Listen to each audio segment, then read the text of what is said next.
Hi, in this video, I'm going to be explaining to you what a Signadot sandbox is and how does it work. In the simplest of terms, a Signadot sandbox is a collection of specific versions of services and resources deployed together in a Kubernetes cluster. Sandboxes don't exist in isolation, but rather together with a baseline versions of services that also are running in that cluster. Let's see how that works. So you start with a Kubernetes cluster that contains all the main versions of services that constitute the overall application. This could be any pre-production environment that you already have that mimics production closely. Signadot is installed in this cluster as a Kubernetes operator. And then it allows you to spin up sandboxes that contain under test versions of specific services that are also deployed safely in the same cluster. In this example, I've shown you how you can have a sandbox for every pull request that deploys that version of the service in the same cluster. Another important feature of how sandboxes work are they're able to receive and send traffic from the baseline versions of services. In this case, for example, service A prime, which is an under test version of service A, can receive traffic from the baseline, and it can also send traffic to other versions of services in the baseline environment.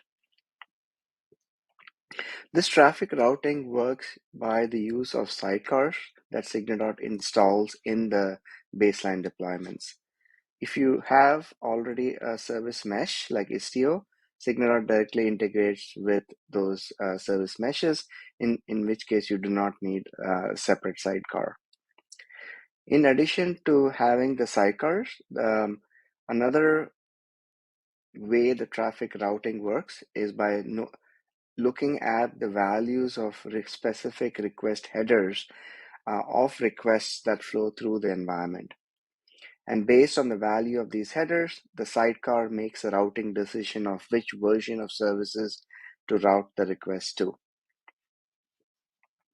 This system can be extended to multiple PRs very easily, just by changing the routing configuration in a construct that is called a route group.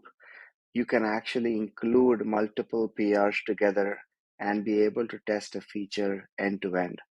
As shown in this example, you can have, for example, PR1 and PR2 that include A prime and B prime versions of services A and B, and be able to test them together end to end.